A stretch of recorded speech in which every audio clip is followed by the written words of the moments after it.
हमारी नशे में धुत होकर बाजार से बीड़ा और गजरा लेकर चला। धुत और बीड़ा गजरा लेकर जब चला तो नशे में इतना था, सामने पत्थर पड़ा था, उससे ठोकर लग गई, नीचे गिर गया। गिरा तो हाथ में जो गजरा और बीड़ा रखा था वो भी नीचे गिर गया, मिट्टी में हो गया, धूल में। उठा, थोड़ा सा होश आया,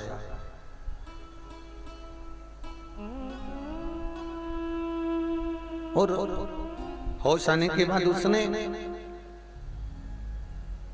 गजरा और बीड़ा को जब उठाया तो वो मिट्टी में सना हुआ था, वो धूल में रमा हुआ था। उसने मन में सोचा अगर वेश्या को दूंगा तो वेश्या तो नाराज हो जाएगी कि मिट्टी का गजरा और बीड़ा मुझे ला कर दिया।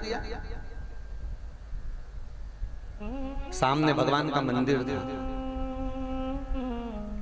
भगवान शंकर का, और शिव का मंदिर देखा तो इसके मन में आया ये शंकर भगवान ने नजर लगा दी मेरे गजरे और बीड़े। खुद को खाना होगा तो मेरे गजरे बीड़े में नजर लगा दी। और नशे में धुत लड़खड़ाता हुआ गजरा बीड़ा लेकर गया शंकर जी के पास, ले तू खा ला। और शंकर जी के शिवलिंग पर वो गजरा बीड़ा फेंक दिया, चले गया, वैश्या के घर गया। 2 साल 3 साल तक वो अपनी जिंदगी जिया। एक दिन कहीं एक्सीडेंट में मर गया, मरकर ऊपर गया। धर्मराज ने, यमराज ने कहा चित्रगुप्त महाराज से इसने कितने पुण्य करे कितने पाप करे जरा गिनती लगा। तो चित्रगुप्त बोलते हैं इसने जिंदगी में पाप ही पाप करा, कोई जिंदगी में एक भी पुण्य नहीं करा, केवल जुआ खेला, व्यसन करा, मांसाहार, मदिरा पान, ये सारा कर्म इसने करा। और बहुत ध्यान देना महाराज जी, अगर जिंदगी में एक बार मौका मिले तो गरुड़ पुराण जरूर पढ़ना। और वो गरुड़ पुराण नहीं जो किसी के मरने के बाद सुनाई जाती है, वो गरुड़ पुराण का प्रीतंक है। कभी मौका मिले अपने घर पर बैठकर 19,000 श्लोक की, जितने 18,000 श्लोक की भागवत है तो 19,000 श्लोक की गरुड़ पुराण है। उस गरुड़ पुराण को पढ़ना। उस गरुड़ पुराण के 3रे अंश में लिखा है मनुष्य जिस जीव का मांस खाता है वही जीव उसको जीते जी तड़पा कर उसको नोच नोच कर खाता है। जिसने मछली को पाया, जिसने किसी जीव को खाया, वही उसको नोच नोच कर जितना खाता है उतना ही जीव उसको खाता है। भोगना तो पड़ेगा। इसलिए फिर निवेदन है, मत बुरे कर्म कर बंदे वरना पछताएगा, भगवान की आंखों से तू बच नहीं पाएगा। अपने अपने घर पे एक लाइन लिखवा दो, तेरा क्या होगा रे कालिया। कौन सी लाइन? अरे बोलो तो जम के, तेरा क्या होगा कालिया। उस लाइन को रोज पढ़ के निकलना, प्रतिदिन। ये होगा क्या?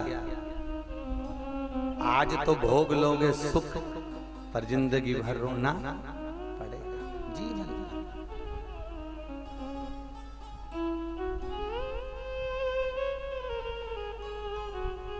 अब वो जुआरी यमराज कह रहे हैं इसने, चित्रगुप्त महाराज कह रहे हैं इसने कोई पुण्य नहीं करा।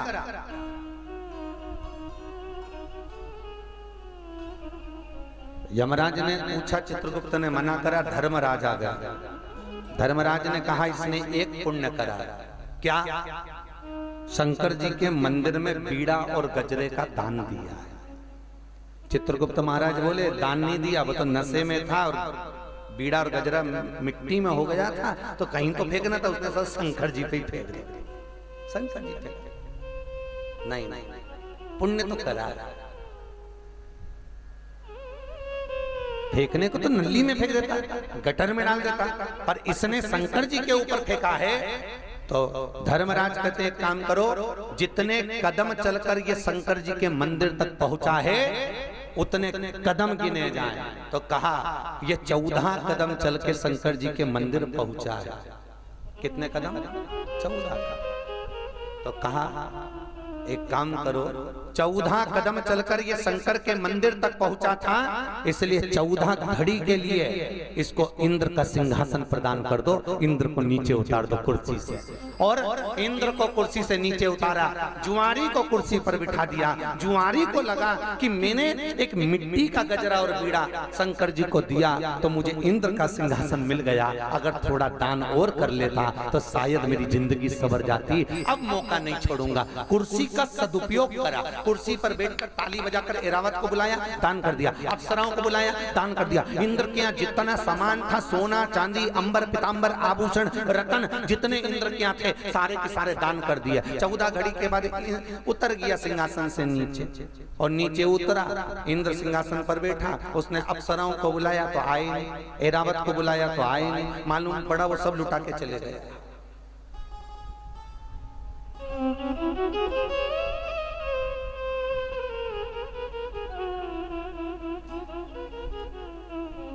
वो पूरा लुटा दिया। इतने में इंद्र आंखों में आंसू भरकर भगवान विष्णु के पास पहुंचे। नारायण नारायण नारायण बोले, क्या हो गया? तुमने ऐसे जुआरी को कुर्सी पर बिठा दिया जिसने सब बर्बाद कर दिया। भगवान विष्णु बोले, इंद्र फालतू की बात मत कर, जो तू इतने सालों में नहीं कर पाया वो 14 घड़ी में करके निकल गया। 14 घड़ी में भगवान विष्णु उस जुआरी के पास गए, और जुआरी के पास जाकर भगवान विष्णु ने कहा, अरे ओ जुआरी, तूने इतना दान किया कि आज मेरा मन करता है कि मैं तेरे दरवाजे पर भीख मांगने को आऊं, तेरे दरवाजे पर मैं भिक्षा मांगने को आऊं। और सुन राजा, सुन ले जुआरी, पृथ्वी पर जाकर तू राजा बलि बनेगा और ये त्रिलोकी का नाथ तेरे दरवाजे पर भिक्षा मांगेगा। मैं खुद आऊंगा भिक्षा मांगने के लिए। उस राजा बलि के दरवाजे पर वामन भगवान भिक्षा मांगने के लिए गए।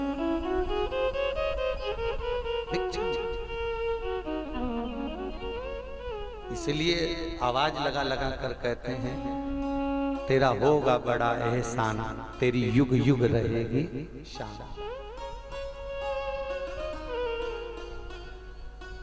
तो फिर वही बात आ गई, पहले दिन की कथा याद करो कि तुम जो कमा रहे हो दुकान पर बैठकर, तुम जो कमा रहे हो व्यापार में व्यवसाय में, जिस तरह से भी कमा रहे हो, तुम्हारी कमाई का भोग तुम्हारी पत्नी भोगेगी, तुम्हारी कमाई का भोग तुम्हारे बच्चे भोगेंगे। एसी के कमरे में सब सोएंगे, डनलप के गद्दे पर भी सोएंगे, अच्छा अच्छा खाएंगे भी। जो दुकान पर बैठकर तुम कमा रहे हो, व्यापार में तुमने कमाया, उस कमाई का भोग तुम्हारा पूरा परिवार करेगा। पर एक बात याद रखना कि कर्म का भोग तुझे अकेले ही करना पड़ेगा, ऊपर जाकर जवाब अकेले को देना पड़ेगा, कोई दूसरा नहीं देगा, तुम्हें भोगना पड़ेगा। वो पूछेगा नीचे क्या करा था, 21,600 श्वास रोज निकली, उसको कहां लगा दिया तुमने? 3.5 करोड़ रोम छिद्र मनुष्य के शरीर में थे, ये 3.5 करोड़ रोम छिद्र भगवान के भजन के लिए दिए थे, कहां गवा दिए तुमने? पूछेगा, जवाब देना पड़ेगा।